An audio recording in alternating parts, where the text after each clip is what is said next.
राम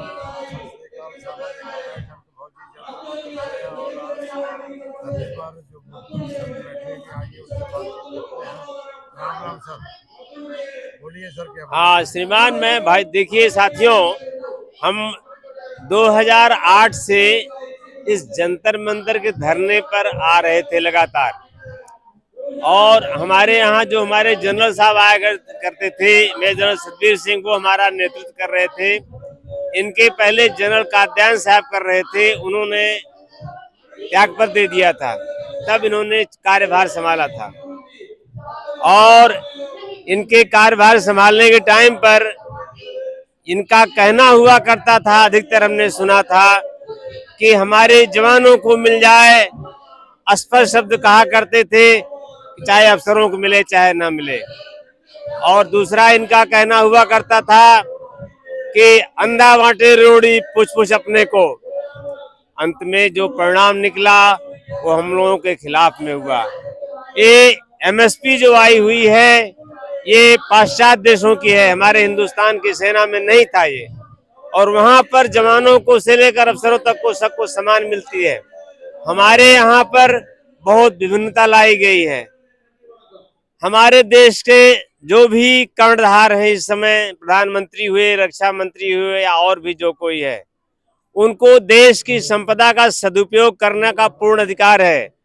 और हम लोग सदुपयोग के लिए मांग कर सकते हैं, हमारा उसमें पावर नहीं है। लेकिन उन्होंने हमारे राष्ट्रीय कोष का दुरुपयोग किया है। सबको इक्वल एमएसपी लागू हुई है विदेशों के हिसाब से, यहाँ भी लागू होना चाहिए, लेकिन नहीं किया गया। और सब बहुत सारी डिसेबिलिटीज हैं या और सारी फैसिलिटीज हैं, वो भी बहुत बड़ा अंतर रखा गया है। हमें ये नहीं मालूम कि जो एमएनएस होती है उसका कितना बड़ा जोखिम लाइफ में है सेना में, ये बता दे। कोई भी कह दे क्या जोखिम है, लेकिन उनको 10,800 रुपया देकर देश का धन का दुरुपयोग किया गया है, उचित ये उपयोग नहीं किया गया है।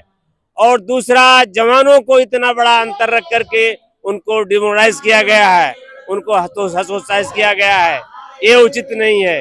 और भी कुछ बातें हैं। सेना में सेवा के दौरान जो जवान नौकरी करते हैं उनको राशन में तो विभिन्नता है, राशन में नहीं सेम है, ऐसा भी नहीं होना चाहिए। प्रमोशन के समय जो उनके लिए बनाया गया अफसरों के लिए, हमारे लिए भी होना चाहिए। ये सब चीजें, विभिन्नताएं नहीं होनी चाहिए। उन्होंने घर को त्याग करके अपने से देश में समय गंवा रहे हैं सेवा के लिए, हम जवान भी कर रहे हैं यही काम।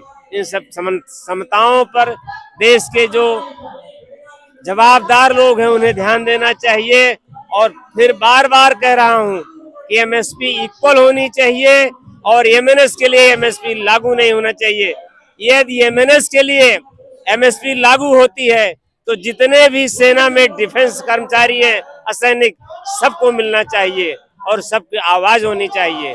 दूसरे, यदि सेना के उन जवानों को जो 58 या 55 साल तक नौकरी या 60 साल तक करते हैं, उनको ओआरओपी लागू हो सकती है, तो पैरामिलिट्री फोर्स के जवानों को ओआरओपी क्यों लागू नहीं हो सकती है? वो क्यों नहीं जाग रहे हैं? उन्हें भी एक कदम आगे आना चाहिए। बस इतनी बात है। जय हिंद। राम राम साहब, जय हिंद।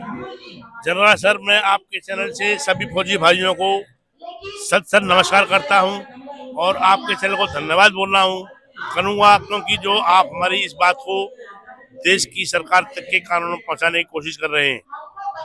सर, हमारा जो है यही मांग है सरकार से कि 3 जजों की जो कमेटी बनाई जाए और हमारे जो पैसा है, उन्होंने 90 करोड़ का बताते प्रधानमंत्री जी कि हमने दिया है सैनिकों को, उसका वो निवारण करके जो है 3 महीने के अंदर अंदर हमारे एक्स मैनों को जो है वो बता दें कि भाई आपको सही दिया गया है या गलत हुआ है, इसका कहाँ पे भ्रष्टाचार हुआ है।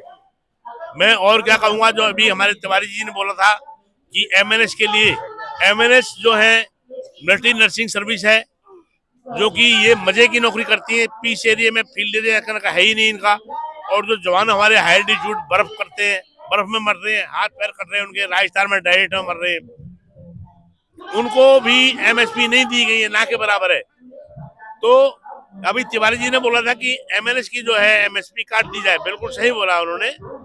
एमएनएस का कोई रोल नहीं है एमएसपी के लिए। मैं भी इनके समर्थन कर रहा हूं। जो उन्होंने बोला बिल्कुल दुरुस्त हूं, और मैं सरकार से गुजारिश करूंगा कि हमारा जो है 314 वाली मांग की जो कमेटी है इसको तैयार की जाए। थैंक यू, धन्यवाद, जय हिंद। सर आप भी बोलिए। सर, आपके चैनल के माध्यम से सभी को पूर्व सैनिकों को राम राम। मैं एक चीज़ कहना चाहूँगा कि अभी एक संज्ञान में एक चीज़ आई है कि जो है एक्स सर्विसमैन लीग ने एक जो है मेमोरेंडम दिया है, उसमें कहा गया है कि जो है एमएनएस की और जेसीओस की जो है एमएसपी इक्वल कर दी जाए और जो है जवान की ठीक कर दी जाए। देखिए, मैं अभी पूर्व सैनिकों से यही फिर कहना चाहूंगा, ये फाड़ करना चाह रहे हैं और कुछ नहीं चाह रहे। समझिए आप इनकी बातों को। क्यों जवान की मतलब जो हवलदार रैंक है उनकी ठीक कर दी जाए, क्यों इक्वल क्यों ना कर दी जाए सब? क्या उनकी 5200 कर दो या हमारी 10,500 कर दो, दो में से एक ही काम होना चाहिए। या तो उनकी हमारे समान कर दी जाए या हमारी उनके समान कर दी जाए। देखिए, जो जोखिम बत्ता है वो जोखिम के लिए है, वो कोई बेसिक पेमेंट तो है नहीं है क्यों अंतर होगा। और हम उनकी कोई बेसिक पेमेंट थोड़ी मांगते हैं, हम तो सिर्फ समानता मांगते हैं।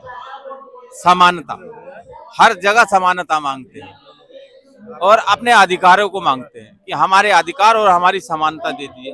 पे और पेंशन हम थोड़ी किसी की मांग रहे हैं, हम तो सिर्फ समानता मांग रहे हैं। हमारी वीर नारियों को जो इतना कष्ट उठाना पड़ता है, हम उसके लिए आते हैं। कहाँ कि आप 9,000 और कहाँ 58,000, ये सब बातें जो है ना समझ नहीं आती। फिर भी जो हमारे पूर्व सैनिक भ्रमित रहते हैं, अलग अलग जगह बटे। अरे बटे रहिए, किसने बोला कि आप मत बटिए? इस हिंदुस्तान में भी तो 36 पार्टियां हैं, लेकिन काम अरे वो जनता के लिए करती हैं, आप अपनों के लिए कीजिए ना। किसने मना किया आपको? अब आना तो पड़ेगा ही, बिना आए हुए कोई काम नहीं चलेगा। जय थे विजय जी हमारे साथ, इसके साथ मैं चंद्र फौजी, मेरी तरफ से जय हिंद, जय